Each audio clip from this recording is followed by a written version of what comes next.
Hello students, एक बार पुनः आपका स्वागत है। आज के इस वीडियो में हम भारतीय अर्थव्यवस्था से संबंधित एक टॉपिक का अध्ययन करने वाले हैं।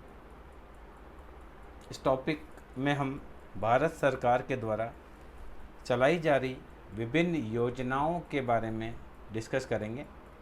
इस टॉपिक से संबंधित 3 वीडियो पहले अपलोड किए जा चुके हैं। आशा है वो आपको पसंद आए होंगे और उपयोगी रहे होंगे। इसी क्रम में इस चतुर्थ पार्ट में हम एक बार पुनः 20 से 21 योजनाएं जो कि भारत सरकार के द्वारा चलाई जा रही है उनके बारे में डिस्कशन करेंगे।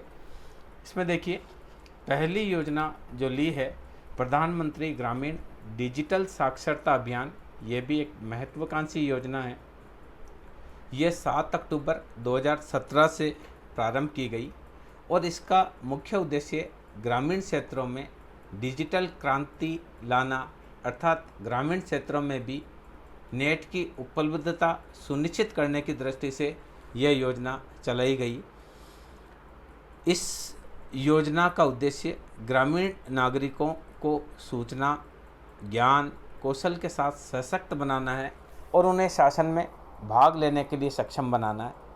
इसके लिए ग्रामीण क्षेत्रों में कंप्यूटर, डिजिटल उपकरणों, टैबलेट, स्मार्टफोन आदि को संचालित करने, ईमेल भेजने, प्राप्त करने, इंटरनेट ब्राउज करने, एक्सेस करने आदि सभी प्रकार की कंप्यूटर व स्मार्टफोन से संबंधित बुनियादी प्रशिक्षण प्रदान किया जाता है।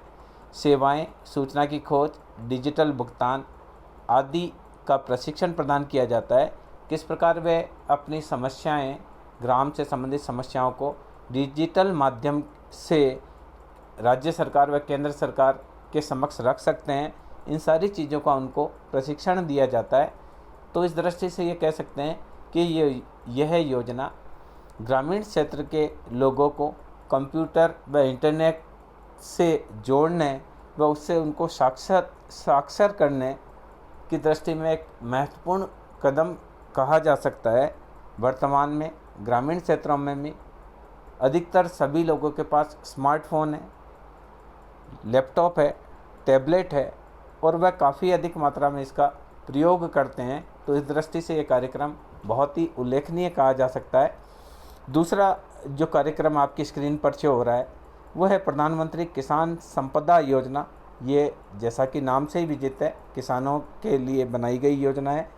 ये इस योजना का प्रारंभ 18 अप्रैल 2017 से किया गया और मुख्य रूप से ये खाद्य प्रसंस्करण से संबंधित योजना है।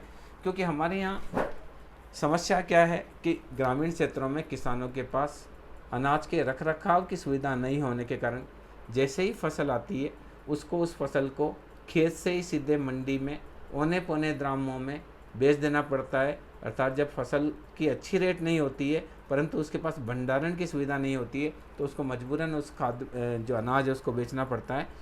किसानों को इस स्थिति से उबारने के लिए खाद्य प्रसंस्करण क्षेत्र का समग्र विकास करने की दृष्टि से प्रधानमंत्री किसान संपदा योजना लागू की गई। इसका मुख्य उद्देश्य कृषि समुद्री प्रसंस्करण और कृषि प्रसंस्करण समूह के विकास के लिए एक योजना है। मुख्य रूप से इस योजना के तहत 7 योजनाओं को लागू किया गया, जिसमें मेगा फूड पार्क बनाना, एकीकृत कोल्ड चेन और मूल्यवर्धन बुनियादी ढांचा, खाद्य प्रसंस्करण क्षमता में वृद्धि करना, यूनिट स्कीम निर्माण करना और उसका विस्तार करना, कृषि प्रसंस्करण समूहों के लिए बुनियादी ढांचा तैयार करना, पिछड़े और आगे के लिंक का निर्माण करना, खाद्य सुरक्षा और गुणवत्ता का आश्वासन, अवसंरचना, मानव संसाधन संस्थान आदि को शामिल किया गया। अर्थात इस योजना के माध्यम से किसानों को अपनी उपज को बेहतर ढंग से रखने के लिए सुविधाएं, आगे वो किसको बेच सकते हैं, बैकवर्ड और फॉरवर्ड लिंकेजेज आदि का भी इसमें प्रयास किया गया है। कोल्ड स्टोरेज की सुविधाओं को विकसित करने का भी प्रयास किया गया है। इसके अलावा जो पुराने जो खाद्य प्रसंस्करण की चल रहे हैं उनमें उनका विस्तार करना, उनमें उनकी जो क्षमता है उसका विस्तार करना आदि सारे कार्य इसमें किए जा रहे हैं। इसके अलावा अगली योजना जो आपकी स्क्रीन पर है, प्रधानमंत्री मातृ वंदन योजना, ये विशेष रूप से गर्भवती महिलाओं की सुरक्षा और उनके स्वास्थ्य की देखभाल की दृष्टि से लागू की गई है। ये योजना अगस्त 2017 से प्रारंभ की गई और इस योजना में गर्भवती महिलाओं को 6,000 रुपये तक की आर्थिक सहायता प्रसव के समय प्रदान की जाती है। PMMVY योजना इसका नाम है, प्रधानमंत्री मातृ वंदना योजना। गर्भवती महिलाओं और स्तनपान करने वाली महिलाओं के लिए सरकार की एक प्रमुख योजना है। इस योजना में गर्भावस्था सहायता के दौरान केंद्र सरकार 6,000 रुपये तक की वित्तीय सहायता प्रदान करती है। गर्भवती महिलाओं और बच्चों के पहले जन्म के लिए स्तनपान करने वाली महिलाओं को 6,000 रुपये सहायता लेने के लिए PMMVY पंजीकरण फार्म भरना होता है। फिर आंगनवाड़ी में इसका आवेदन कर सकते हैं या निकटतम अनुमोदित स्वास्थ्य सुविधाओं के माध्यम से भी आवेदन किया जा सकता है, यानी ग्रामीण डिस्पेंसरी है उससे भी इसका आवेदन किया जा सकता है। प्रधानमंत्री मातृ वंदना योजना के तहत आवेदन सीधे आंगनबाड़ी केंद्रों से या अनुबंधित स्वास्थ्य सुविधाओं से निःशुल्क मिल सकते हैं और इस योजना में आवेदन फार्म महिला और बाल विकास मंत्रालय के आधिकारिक जो वेबसाइट है उससे भी डाउनलोड करके कोई भी इस फार्म गर्भवती महिला इस फार्म को भर सकती है। इससे उसको 6,000 रुपये की आर्थिक सहायता मिल सकती है। इसके अलावा चौथी स्कीम बस्ता प्रोजेक्ट आपकी स्क्रीन पर है। ये योजना डिजिटल कोडेट को सुनिश्चित करने की दृष्टि से है, यानी बच्चों में ई लर्निंग ज़्यादा हो, ज़्यादा किताबों का बोझ उनके पास नहीं हो, इस दृष्टि से बस्ता योजना अगस्त 2015 से प्रारंभ की गई। इसका मुख्य उद्देश्य डिजिटल कोटेट की पहुंच को सुनिश्चित करना है, अर्थात एक ऑनलाइन डिजिटल मंच है जहां सभी शिक्षक है, प्रशासक है, शिक्षक हो सकते हैं, प्रकाशक, छात्र ई लर्निंग के लिए साथ साथ आते हैं। इस कोड जो डिजिटल कोटेट है उस पर प्रकाशक अपनी किताब लेकर आते हैं, शिक्षक अपने व्याख्यान ऑनलाइन लेकर आ सकते हैं, छात्र वहाँ सीखते हैं। बस्ता का मतलब स्कूल बैग जैसा ही है, जैसे कि स्कूल में किताबों में अध्ययन सामग्री होती है, वैसे ही अध्ययन सामग्री डिजिटल पोर्टल पर उपलब्ध रहेगी, जिसमें ई बुक्स को टैबलेट पर या कंप्यूटर पर आसानी से डाउनलोड करके पढ़ा जा सकता है। प्रकाशक पोर्टल में सामग्री अपलोड कर सकते हैं और प्रतिबंधित भी कर सकते हैं। इस ऐप को गूगल प्ले स्टोर से स्मार्टफोन या टैबलेट पर डाउनलोड किया जा सकता है। इस ऐप के माध्यम से विद्यार्थी बिना किताबों के भी अच्छा अध्ययन कर सकते हैं। इसमें डिजिटल माध्यम से विद्यार्थी पढ़ सकते हैं। जैसे ये ऑनलाइन वीडियो तैयार किया जा रहा है तो ये आप इसको स्मार्टफोन पर या कंप्यूटर पर देख सकते हैं। वैसे ही ई बस्ता योजना के तहत कंप्यूटर पर या स्मार्टफोन पर व्याख्यान पढ़े जा सकते हैं, किताबें पढ़ी जा सकती है। प्रकाशक के पास ये सुविधा है कि वह अपनी किताब का निर्धारित मूल्य भी छात्र से ले सकता है, फ्री भी दे सकता है, जैसा वह चाहे वो उसके पास ये सुविधा है। इसके अलावा देखिए एक बहुत इम्पोर्टेंट जो 5वीं योजना आपके स्क्रीन पर डिस्प्ले हो रही है, ये बहुत ही इम्पोर्टेंट है और कई बार आईएएस के पेपर में और आरएएस के पेपर में पूछी गई है। आरएएस के पेपर में प्रधानमंत्री जन धन योजना के बारे में 50 शब्दों का एक क्वेश्चन आया था। ये योजना 28 अगस्त 2014 से प्रारंभ की गई और इसका मुख्य उद्देश्य वित्तीय समावेशन और देश में सभी घरों तक वित्तीय सुविधाओं की पहुंच बनाना है, यानी अधिकतम लोगों को बैंकों से जोड़ने की दृष्टि से प्रधानमंत्री जन धन योजना प्रारंभ की गई। प्रधानमंत्री जन धन योजना, जिसको PMZDY के नाम से जाना जाता है, ये देश के सभी घरों में व्यापक वित्तीय समावेशन लाने की दृष्टि से एक राष्ट्रीय मिशन के रूप में कार्य कर रही है। इसके अंतर्गत कोई भी व्यक्ति जो 10 वर्ष से अधिक आयु का है और उसका बैंक में कोई बचत खाता नहीं है, वह जीरो बैंक बचत खाता खोल सकता है, यानी उसको बिना कोई पैसा जमा कराए जीरो बैलेंस बचत खाता खोल सकता है। यह योजना वित्तीय सेवाओं जैसे बैंकिंग, बचत, जमा खाते, प्रेषण, क्रेडिट, डेबिट कार्ड, बीमा और पेंशन जैसी सुविधाओं को किफ़ायती तरीके से सुनिश्चित करने की दृष्टि से शुरू की गई। इस योजना का मुख्य लक्ष्य ज़्यादातर गरीब रेखा से नीचे जीवन यापन करने वाले व्यक्ति जिनका कोई बैंक में खाता नहीं है, उनको बैंक प्रणाली से जोड़ना था। जनधन योजना एक बड़ी सफल योजनाओं में से है। इसके माध्यम से काफ़ी अधिक लोग बैंकों से जुड़े हैं और उन्होंने अपने खाते खुलाए हैं। इस योजना के स्टार्टिंग वर्ष में ही करीब 1.5 करोड़ खाते इस योजना के तहत खोले गए थे। तो इस दृष्टि से कह सकते हैं कि एक बहुत महत्वपूर्ण है और जीके के प्रश्न की दृष्टि से एक महत्वपूर्ण योजना इसको कही जा सकती है। अगला देखिए, एस्पिरेशनल डिस्ट्रिक्ट प्रोग्राम। ये योजना एस्पिरेशनल डिस्ट्रिक्ट योजना मुख्य रूप से 115 जिलों में लागू की गई है। ये योजना 2018 से प्रारंभ की गई और इसका उद्देश्य एस्पिरेशनल डिस्ट्रिक्ट्स का परिवर्तन करना है, यानी जो अवरोध आते हैं उनको दूर करना है। ये योजना 3 स्तरों पर आधारित है। केंद्रीय स्तर पर हो सकती है, फिर राज्य स्तर पर हो सकती है, केंद्र व राज्य सरकार की अभिसरण योजनाएं हो सकती है, जिलों के बीच में प्रतियोगिताएं हो सकती है और अधिकारियों का आपस में सहयोग हो सकता है। भारत में 115 एस्पिरेशनल जिलों की पहचान की गई है और इन जिलों को बदलने के लिए एस्पिरेशनल डिस्ट्रिक्ट प्रोग्राम शुरू किए गए हैं।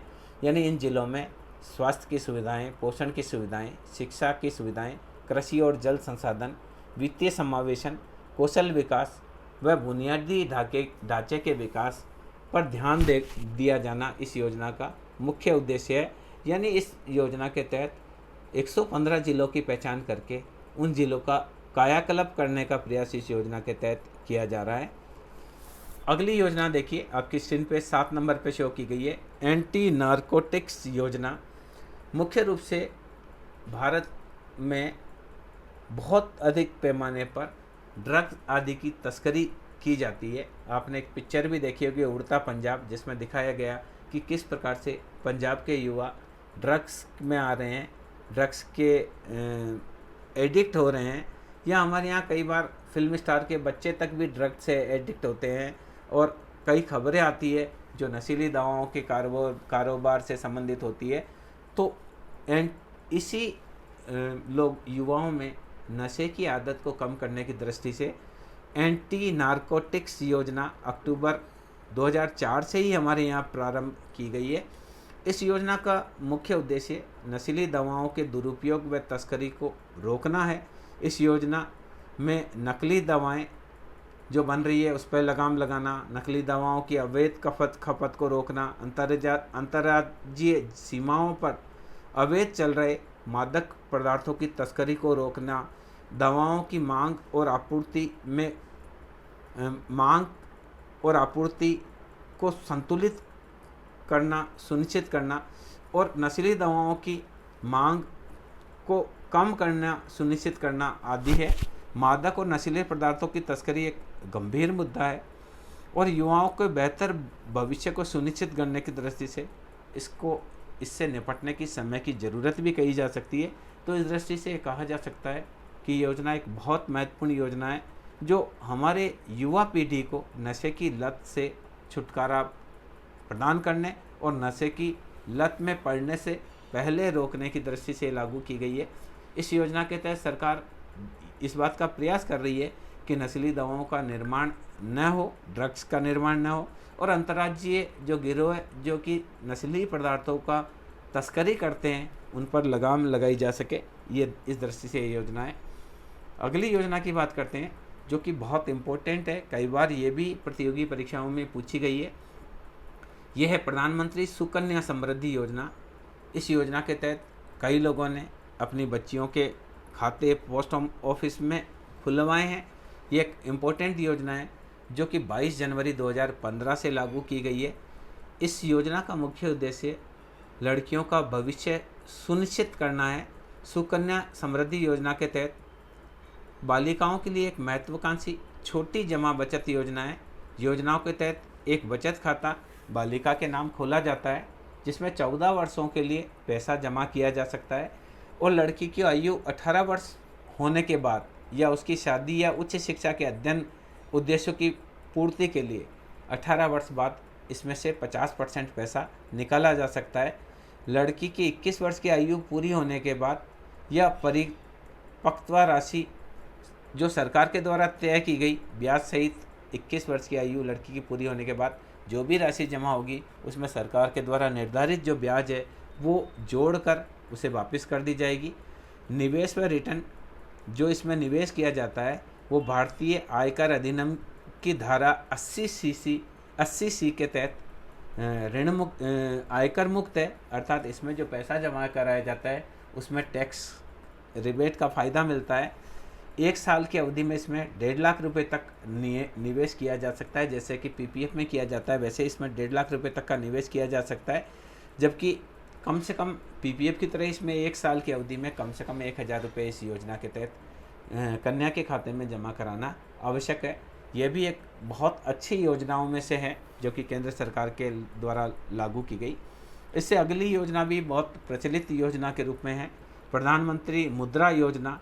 यह भी बहुत लोकप्रिय योजना है जिसका हमने कई बार नाम सुना है।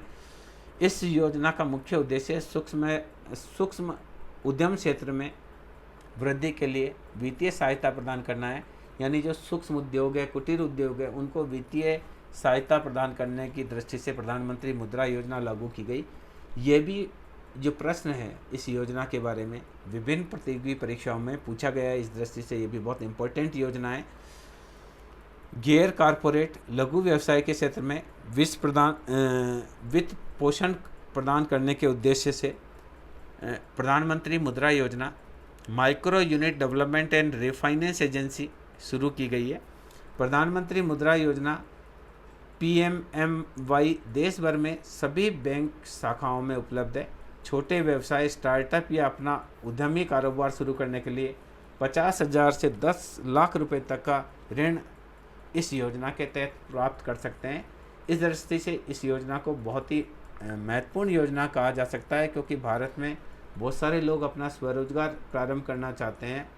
उस समय उनको वित्तीय ज़रूरतें होती है और प्रायः वह किसी रिश्तेदार, साहूकार, रैयतबाड़, ग्रामीण महाजन, ऋणदाता के चंगुल में फंस जाते हैं, जिनकी ब्याज दर बहुत अधिक होने की वजह से वो सर्वाइव नहीं कर पाते हैं। तो इस दृष्टि से जो स्वरोजगार चालू करना चाहते हैं उनके लिए इस योजना में 50 से 10 लाख रुपए तक की बैंक से ऋण प्राप्त हो सकता है।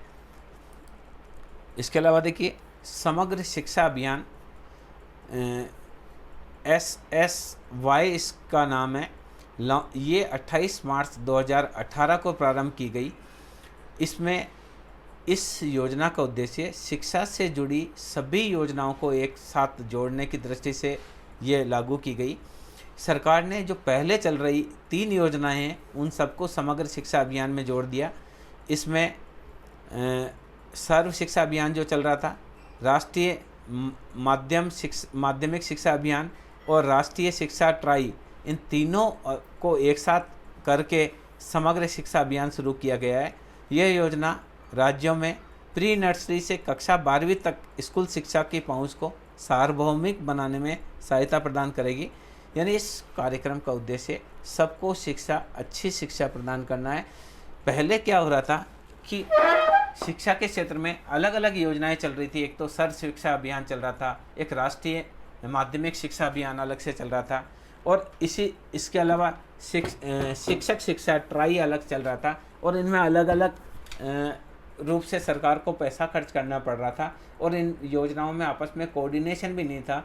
तो इन सभी योजनाओं को मिलाकर एक समग्र शिक्षा अभियान जो लागू किया, इसकी वजह से सारी की सारी जो शिक्षा से संबंधित सुधार है वो एक ही बैनर तले आ गए हैं, जिससे हमारे स्कूली शिक्षा को, जो कि नर्सरी से लेकर 12वीं तक है, निश्चित रूप से इसको फ़ायदा मिलेगा। अगली योजना जो कि बहुत इम्पोर्टेंट योजना है और काफ़ी साल से, लगभग 2005 से ही हमारे यहाँ चल रही है और सभी लोग इससे परिचित हैं, महात्मा गांधी राष्ट्रीय ग्रामीण रोजगार गारंटी कार्यक्रम, मनरेगा के नाम से इसको जाना जाता है। 2005 से चालू की गई। इसका मुख्य उद्देश्य ग्रामीण क्षेत्र में 100 दिन की रोजगार की गारंटी प्रदान करना है। हालांकि ये योजना 2005 से प्रारंभ की गई, परंतु आज भी विभिन्न प्रतियोगी परीक्षा में मनरेगा पर कोई न कोई प्रश्न पूछ लिया जाता है। इस दृष्टि से इस योजना को भी इम्पोर्टेंट योजना कहा जा सकता है। केंद्र सरकार के द्वारा चलाई जा रही इस मनरेगा योजना में ये मनरेगा योजना जो है पूरी तरह से रोजगार पर केंद्रित एक सरकारी योजना है। महात्मा गांधी राष्ट्रीय ग्रामीण रोजगार गारंटी अधिनियम 2005 जो देश की संसद में पारित किया गया, उसके तहत गरीब परिवारों को ये रोजगार की गारंटी प्रदान करती है कि कम से कम परिवार के एक सदस्य को 100 दिन आवश्यक रूप से सरकार उसको रोजगार उपलब्ध कराएगी। इस योजना के तहत गरीब परिवारों को एक जॉब कार्ड दिया जाता है, जिसमें जॉब कार्ड धारक नरेगा के लाभार्थी कहे जाते हैं और उसके द्वारा कब क्या काम किया गया इसकी कार्यों की डिटेल उस जॉब कार्ड में होती है।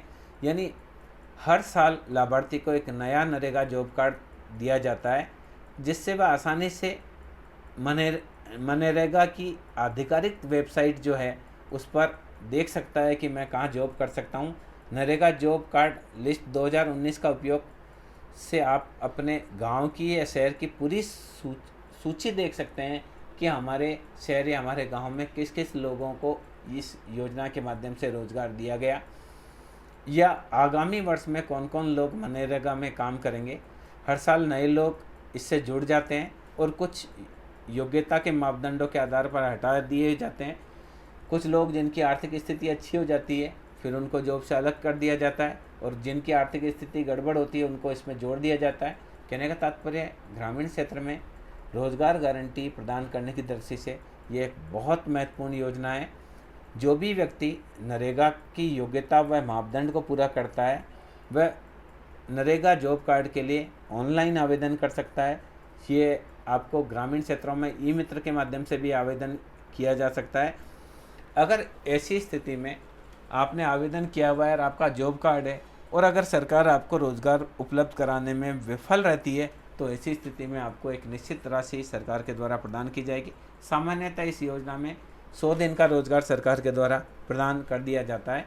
तो इस दृष्टि से ये आज़ाद भारत की एक सबसे बड़ी रोज़गार गारंटी कार्यक्रम कहा जा सकता है, जो बहुत ही महत्वपूर्ण कार्यक्रम है। इसके अलावा देखिए, प्रवासी कौशल विकास योजना आपके स्क्रीन पर डिस्प्ले हो रही है, 12वें नंबर पर है। ये योजना अंतर्राष्ट्रीय मानकों के अनुरूप युवाओं को कौशल प्रदान करने की दृष्टि से है। हमारे युवाओं को जो प्रशिक्षण दिया जाता है वह प्रशिक्षण अंतर्राष्ट्रीय स्तर का हो ताकि वह विदेश में भी जाकर रोजगार प्राप्त कर सकें। इस दृष्टि से प्रवासी कौशल विकास योजना 13 दिसंबर 2016 को प्रारंभ की गई। इसे PKVY भी कहा जाता है। इस योजना में प्रवासी कौशल विकास योजना अंतर्राष्ट्रीय मानकों के अनुरूप युवाओं को कौशल बढ़ाने और उन्हें विदेशों में रोजगार दिलाने में मदद करने की दृष्टि से एक आगामी योजना है। प्रधानमंत्री कौशल विकास योजना की तरह ही इस योजना में राष्ट्रीय कौशल विकास निगम द्वारा प्रशिक्षण प्रदान किया जाता है और नई योजनाएं भी इसके माध्यम से लागू की जा सकती है। विदेश मंत्रालय और कौशल विकास और उद्यमिता मंत्रालय योजना के क्रियान्वयन में आपस में डिस्कस करके इसमें किस प्रकार का प्रशिक्षण दिया जाना ज़्यादा ठीक रहेगा जिससे विदेशों में युवाओं को रोज़गार की प्राप्ति हो, यह डिसाइड करके दोनों मंत्रालय डिसाइड करके इस योजना के तहत विभिन्न कार्यों का प्रशिक्षण प्रदान करते हैं।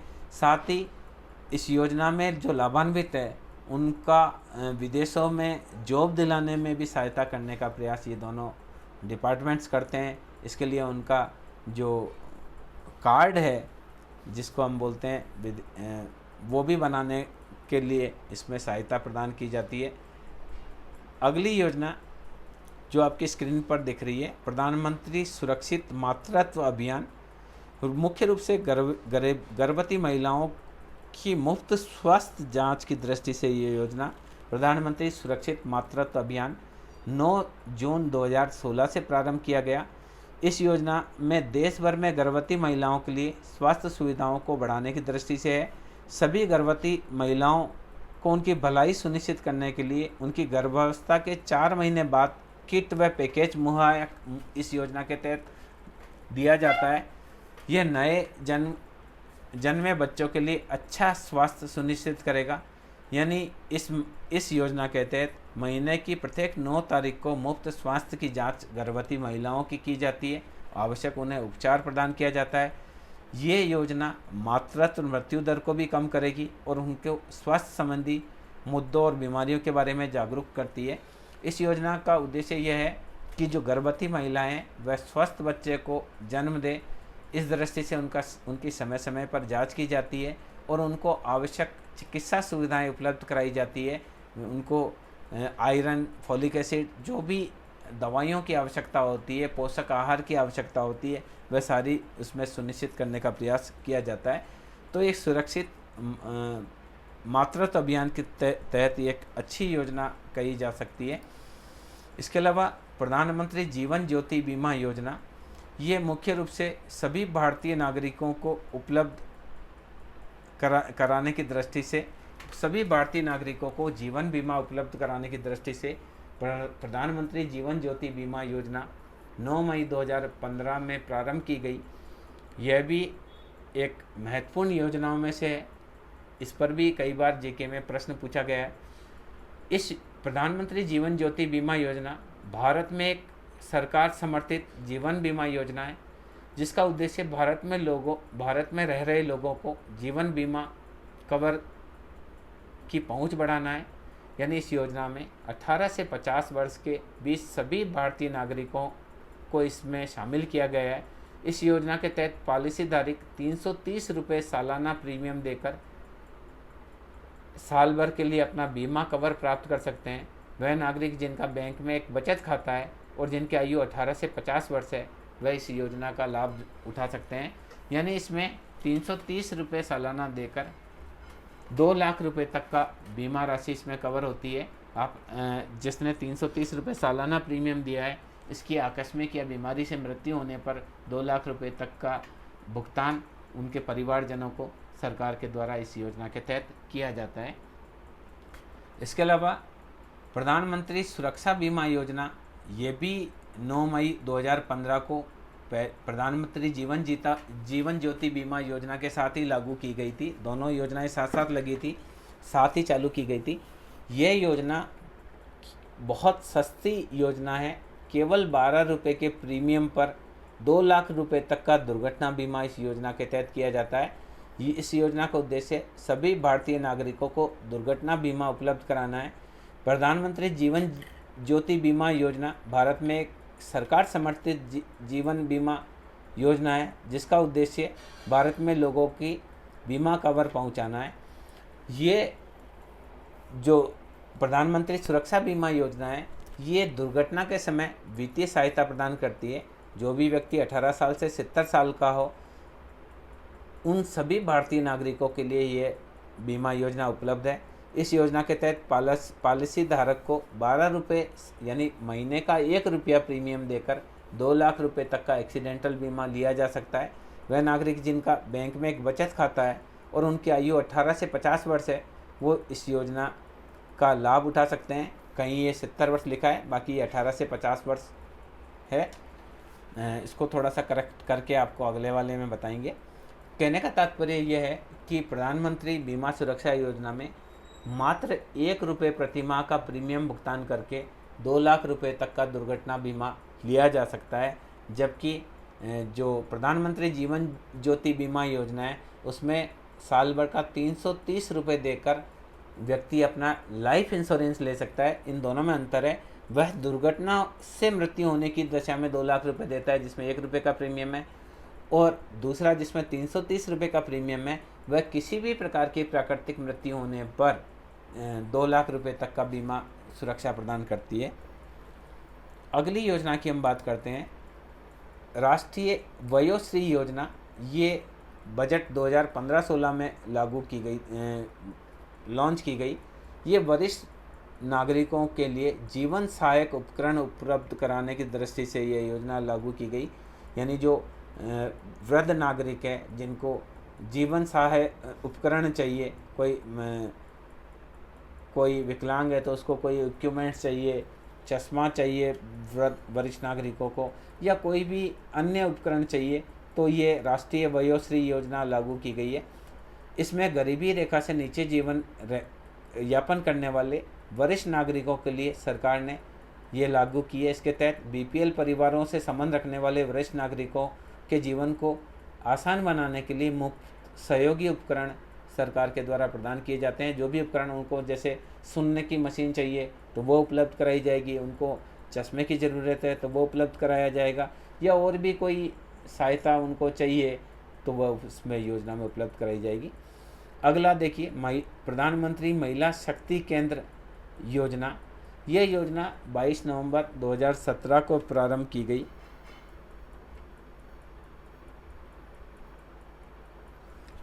इस योजना का उद्देश्य ये मुख्य रूप से महिलाओं की सुरक्षा और सशक्तिकरण के दृष्टि से लागू की गई। केंद्र सरकार ने देश में प्रधानमंत्री महिला शक्ति केंद्र जो योजना शुरू की गई, उसके तहत ग्रामीण महिलाओं को सामुदायिक भागीदारी के माध्यम से इस योजना के माध्यम से सशक्त करने का है, ताकि वे अपनी क्षमता के अनुरूप कार्य कर सके। ये योजना महिला व बाल विकास मंत्रालय के माध्यम से लागू की गई है और इस योजना में 17-18 से 19-20 की अवधि में महिलाओं के संरक्षण और सशक्तिकरण के लिए देश के 161 जिलों में बेटी बचाओ बेटी पढ़ाओ योजना का क्रियान्वयन इस योजना के तहत किया गया। केंद्र सरकार इस योजना के लाभों को विस्तार करना चाहती है। अब केंद्र सरकार राज्य स्तर, जिला स्तर पर सब एक सामान्य कार्यबल गठित करेगी, ताकि इस योजना की निगरानी करे, इसकी समीक्षा करे और इसमें इस योजना को और आगे बढ़ाया जा सके। इस दृष्टि से एक महत्वपूर्ण योजना है। अगला देखिए आपकी स्क्रीन पर, अटल पेंशन योजना। ये भी बहुत प्रचलित योजना है ग्रामीण क्षेत्रों में। ये योजना 9 मई 2015 को प्रारंभ की गई थी। इसमें सभी तरह की पेंशन योजनाओं में लोगों की संख्याओं को बढ़ाने की दृष्टि से यह योजना लागू की गई। अटल पेंशन योजना प्रधानमंत्री के द्वारा चालू की गई 3 जन सुरक्षा योजनाओं में से एक है। अटल पेंशन योजना का उद्देश्य पूरे देश में पेंशन योजना के लाभार्थियों की संख्या बढ़ाना है। ये विशेष रूप से निजी असंगठित क्षेत्र के लिए है, जहां 18 से 40 वर्ष के बीच सभी भारतीय नागरिक इस योजना का लाभ ले सकते हैं। यानी 18 साल से 40 साल का कोई भी नागरिक अटल पेंशन योजना से जुड़ सकता है। जब वह 60 साल की आयु का हो जाएगा तो उसको पेंशन सरकार के द्वारा प्रदान की जाएगी। इस योजना में जो भी भाग लेना चाहता है उसे 20 साल तक मिनिमम रूप से इस योजना में अपना पैसा जमा कराना पड़ेगा। इसलिए 40 साल लास्ट अवधि है। 18 से 40 साल की अवधि में जुड़ेंगे, जितना जल्दी जुड़ेगा व्यक्ति उसको उतनी ही ज़्यादा पेंशन मिलेगी, क्योंकि उसका अंशदान उतना ही ज़्यादा जमा होगा। इस योजना में 1000 रुपये से 5000 रुपये तक पेंशन 60 साल के बाद दी जाएगी। जितना आपने प्रीमियम जमा कराया है उस हिसाब से ये पेंशन का निर्धारित करेगी। यानी ये योजना एक ऐसी योजना है जिसमें आपको खुद का पैसा जमा कराना है और उस पैसे के बिहाफ पर सरकार आपको पेंशन प्रदान करेगी। सामान्य रूप से जो स्वरोजगाररत लोग हैं वो जब रद्द हो जाते हैं तो उनको खर्चे की बड़ी समस्याएं पैदा होती है। तो इस दृष्टि से ये योजना बहुत इम्पोर्टेंट है। 18 साल से 40 साल के जो भी लोग हैं उसको इस योजना से जुड़ना चाहिए और निश्चित धनराशि इसमें जमा कराते रहना चाहिए, ताकि 60 साल बाद आपको 1000 से 5000 रुपये तक जो भी आप जितना भी आप पैसा अभी जमा कराएंगे उस हिसाब से आपको पेंशन मिले। इसके अलावा प्रधानमंत्री आवास योजना भी एक बहुत लोकप्रिय योजनाओं में से है। यह योजना 25 जून 2015 से प्रारंभ की गई और इस योजना का उद्देश्य था कि 2022 तक सबको अपना घर प्रदान किया जाए। प्रधानमंत्री आवास योजना में सरकार की एक बड़ी महत्वाकांक्षी योजना है, जिसमें सरकार 2022 तक EWS economic weaker section EWS और लोअर इनकम ग्रुप के लोगों को 5 करोड़ किफ़ायती घर विभिन्न क्षेत्रों में बनाकर मुहैया कराएगी। सभी शहरों में और उपखंड मुख्यालयों में इस योजना के तहत मकान बनाए गए। अफोर्डेबल स्कीम के तहत मकान बनाए गए। शहरी क्षेत्रों में इसमें 2 करोड़ घर बनाने का लक्ष्य है और ग्रामीण क्षेत्रों में 3 करोड़ बनाने का लक्ष्य है। इनके साथ ही इन घरों में अन्य सुविधाएं भी प्रदान करने का लक्ष्य इसमें रखा गया है। यानी देश भर में यह योजना एक महत्वाकांक्षी योजनाओं में से है, जिसके तहत देश के लोगों को फ़ायदा पहुंचाने की दृष्टि से प्रारंभ की गई। इसके अलावा देखिए, सांसद, अगली जो योजना आपके स्क्रीन पर है, सांसद आदर्श ग्राम योजना। ये योजना 11 अक्टूबर 2014 से प्रारंभ की गई। इस योजना का उद्देश्य गाँव में सामाजिक, सांस्कृतिक, आर्थिक बुनियादी ढांचे का विकास करना है। संसद आदर्श ग्राम योजना के तहत सांसदों को 2024 तक गाँव में सामाजिक, आर्थिक और भौतिक बुनियादी ढांचे का विकास करना है और सभी प्रकार की बुनियादी सुविधाएं उपलब्ध कराना है। तो इस योजना के तहत संसद एक एक गाँव को लेकर, प्रतिवर्ष एक गाँव को लेकर वहाँ पर बुनियादी ढांचे का विकास सुनिश्चित करते हैं, सामाजिक सांस्कृतिक रूप से उसका विकास करने का प्रयास करते हैं। इसके अलावा एक और योजना की हम चर्चा करेंगे, प्रधानमंत्री फसल बीमा योजना।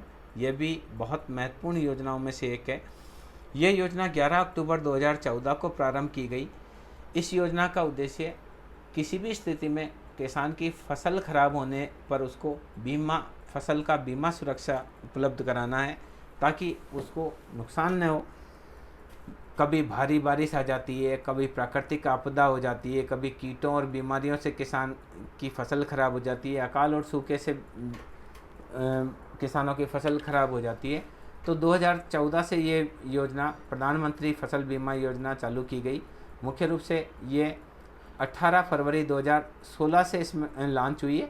पहले ये 11 अक्टूबर 2014 से प्रारंभ की गई थी, पर इसका नया रूप 18 फरवरी 2016 से हुआ। इसमें कुछ और चीज़ें जोड़ दी गई 18 फरवरी 2016 से। प्रधानमंत्री फसल में बारिश की वजह से, प्राकृतिक आपदाओं की वजह से, कीटों व महामारियों की वजह से जो भी फसल क्षतिग्रस्त हो जाती है, नुकसान हो जाती है, तो केंद्र सरकार किसानों को वित्तीय सहायता प्रदान करती है। आपदा पीड़ित किसान प्रधानमंत्री फसल बीमा योजना के तहत प्रीमियम राशि कैलकुलेट करके अपनी प्रीमियम राशि का भुगतान कर दें। यानी जो भी आप फसल बोते हैं किसान, वो कैलकुलेट करके कि कितनी इस फसल में, कितने बीघा में मैंने फसल बोई है, उस हिसाब से मेरे को कितनी प्रीमियम राशि जमा करानी है, वो प्रीमियम राशि जमा करा के इस योजना का लाभ ले सकता है। केंद्र सरकार इस योजना को बहुत सफलतापूर्वक सरकारी क्षेत्र में चला रही है। सामान्य रूप से पहले जो बीमा योजनाएं होती थी, वो किसी न किसी बीमा कंपनी को इसको दिया जाता था, पर ये योजना केंद्र सरकार खुद चला रही है। पीड़ित किसान, चाहे वह खरीफ की फसल खराब हो, चाहे रबी की फसल खराब हो, इसमें पीएम फसल बीमा योजना के तहत ऑनलाइन पंजीकरण कराकर अपना जो प्रीमियम राशि है वो भर देने पर उसको उसका फ़ायदा मिल सकता है। ये योजना एक तरह से किसानों को आर्थिक रूप से संबल प्रदान करती है। तो इस प्रकार से इस वीडियो में हमने लगभग 21 केंद्र सरकार के द्वारा चलाई गई विभिन्न योजनाओं के बारे में चर्चा करी, जिसमें से 4-5 योजनाएं तो ऐसी योजनाएं थी जिस पर बार बार विभिन्न प्रतियोगी परीक्षाओं में प्रश्न पूछा जा रहा है। तो इस दृष्टि से ये बहुत महत्वपूर्ण है कि आप इस वीडियो को एक से अधिक बार आप देखें और विभिन्न योजनाओं के बारे में विस्तार से जानकारी प्राप्त करें, क्योंकि जो RAS की परीक्षा होती है, राजस्थान प्रशासनिक सेवा और एलाइड सर्विसेज की परीक्षा होती है, उसमें शॉर्ट नोट जो 50 शब्दों के क्वेश्चन आते हैं, उसमें अधिकांश अर्थशास्त्र से जो प्रश्न पूछा जाता है उसमें इन योजनाओं के बारे में पूछा जाता है। जैसे प्रधानमंत्री जनधन योजना क्या है, प्रधानमंत्री किसान बीमा योजना क्या है, तो इसमें आपको 50 शब्दों में लिखना पड़ता है।